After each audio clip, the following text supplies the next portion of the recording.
Now, as we said, we are now back on the land. We're looking at a cost-benefit analysis of removing feral goats from the Goat Islands.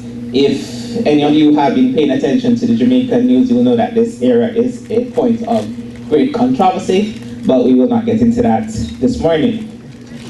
The aim of this cost-benefit analysis is to look at managing an invasive species found on an island that is off the coast of Jamaica. Now, the intention of this cost-benefit analysis is to give some further, what's the word I'm looking for, impetus about protecting this area and putting some resources into invasive species management. Now, the aim of this one is not, the thrust of it is not really about the management of the invasive species, but is to get the area back to its natural state so that we can establish a satellite population of the Jamaican iguana, which is a critically endangered species. So, just to give you a little background, the Jamaican iguana is the largest reptile or the largest native land animal. It's a ground nester and it's only found in the Hershey Hills, which is in the parish of St. Catherine. To go through this presentation, I'm going to give you a little bit about the history, look at the challenges, the stakeholders, the management options that we considered, the parameters for the cost-benefit analysis, and the results. Now, as I said, it's a critically endangered species. The difference between our cost-benefit analysis and the one from St. Lucia is that in St. Lucia, they're looking at an iguana, which is an invasive species. We're looking at controlling the threat to an endemic species to allow for its preservation. It was found in multiple places in Jamaica in the early 1800s. But as a result of the introduction of the mongoose, whose original intention was to control snakes, it also competed with the iguanas, or ended up being a predator on the iguanas. The mongoose is notorious for removing chicken eggs or attacking chicken eggs. It also does that to the iguanas. You'll get more about this when you go into more details in the pilots, because the iguana is also one of the pilot studies of from the Jamaican team. It was rediscovered in the 1970s and was later confirmed in the 1990s because it was thought to be extinct because of the impact of the small Indian mongoose. So the area that we looked at in terms of doing the cost-benefit analysis is along the south coast of Jamaica, which is this area that is highlighted in purple is showing a section of our largest protected area known as the Portland Bight Protected Area. And the Jamaican iguana is actually only found in this area, highlighted in the purple, known as the Hershey Hills. And this is as a result of great efforts by the Jamaican government in association with the University of the West Indies to preserve the population. A lot of work and effort has gone into this. Kimberly will give you more information and tell you about the great things that they have done and the increase in the numbers and so forth. The area of interest now is this small island that is off the coast, off the south coast, which is known as the Goat Islands. Now, the population that is in the Hershey Hills, at the time that we were looking at when we started this, was about 50 to 200 adults or mating females, right, Kimberly? Now that number has significantly increased because they have released some new hatchlings. Now this is a result of a Head Start program which goes on, which we have in Jamaica, which what basically happens is that iguanas are taken out of the wild, carried to the zoo where they are allowed to grow to a certain size and then reintroduced into the wild. And so a lot of effort is placed into doing that activity, as well as reducing the predation pressure that it has in where it is found naturally. So what the aim of this cost-benefit analysis is to give some information to the government to put resources into removing a predator on the Jamaican iguana, which is found on the Goat Islands, which of course will be the goats, in order to establish a satellite population of the iguanas, and so kind of reduce the cost that is associated with the protection of the species.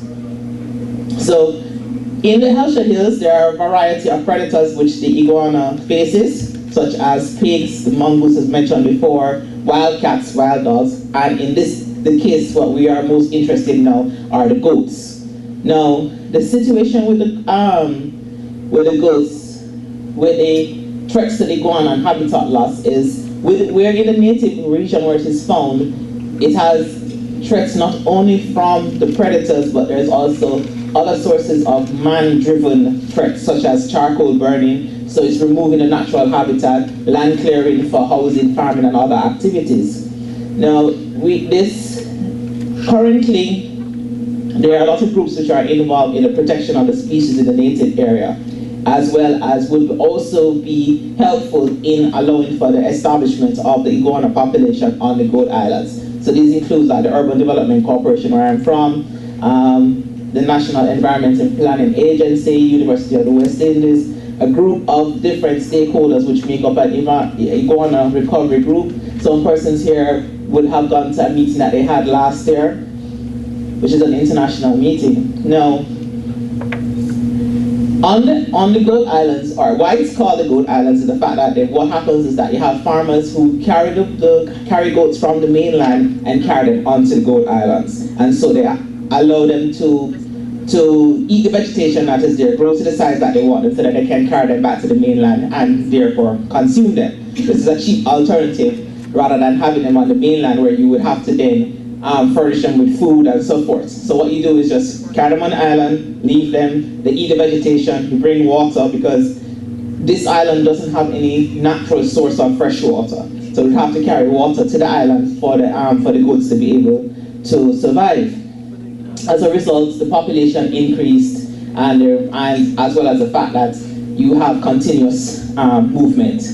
Efforts have been made to remove the goats because the land is not, the land is under the jurisdiction of the UDC, and so efforts were made to remove the goats from there and stop further importation of the goats from the mainland onto the islands. Hence why the method of invasive species control is eradication. And eradication is feasible in this area because one, it's cut off from the mainland. The only way that the goats can get to the island is if somebody carries them. And once they're removed and efforts are made not to allow for any reintroduction, eradication is possible. Now, the benefits, the management options which were looked at in terms of controlling the goats on the Goat Island, or eradicating the goats, the invasive species management options were: one, eradication, I've been mentioning before. The second one is to look at a public awareness efforts in terms of educating the persons who would be responsible for carrying the goats onto the island, as well as the general population, to curtail the activity. And the other one would be an active monitoring and enforcement program, which is basically what is currently happening, where they're basically preventing anyone else from carrying the animals on there and getting rid of any new introductions. Now, the reason why this one is titled the feral goats is because we're looking at the last remaining population, because efforts were made to remove the ones that hadn't gone wild yet. And so that was a great effort, and the government was able to get rid of the ones that hadn't become wild. They hadn't become feral yet. But the issue now is to get rid of the ones that are feral. The island is not flat, it has some little mountains, and it's a limestone island, so it can be a little treacherous to get to different areas, but it is small. So it is possible to eradicate, to find them by hunting. The eradication method would include using hunters to go into the area, shoot the goats that are there, which is a small number. I don't think it doesn't even number 20 to get rid of them. So it would be like a 1 or 2 day activity, because you can go across the island in less than an hour, and so you can get to all of the areas if that's a pointed effort. So the benefits that would be associated with the invasive management program would be to allow for the satellite population to be established on the Goat Island, which would then allow for the numbers to increase in terms of the iguanas. There's ecotourism potential because persons can now go to the island and see the iguanas, because it's very difficult to go into the Hellshire Hills and see them, and as well as see it from the removal of the invasive species, which would be the goat.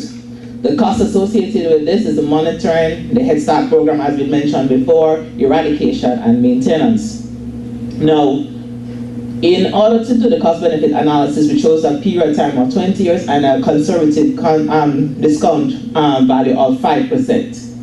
The cost associated with the management program, especially as eradication, is small, as you will see here. You don't because of the great increase, the great benefit potential, you barely can see the cost associated because of the scale of the graph.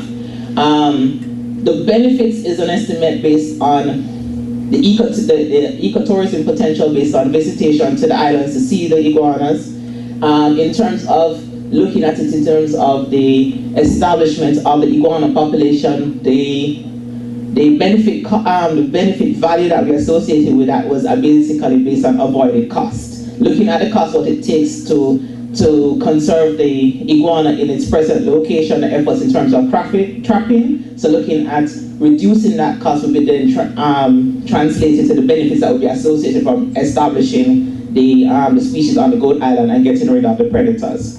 And then, of course, that would be public awareness. So we found when we looked at our results is that eradication was ranked #1 when you look at the net present value as well as the cost-benefit ratio. As you will see here, the eradication was ranked #1. And interestingly, when you looked at it in terms of the cost-benefit ratio, you find that the public awareness was second and the monitoring and enforcement was third, but that was reversed when you looked at the NPV. So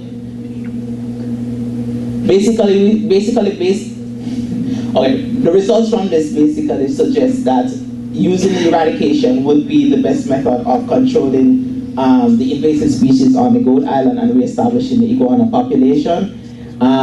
Based on this preliminary results, it kind of suggests that we could actually do a combination of the eradication and the monitoring, which would be the most effective going forward.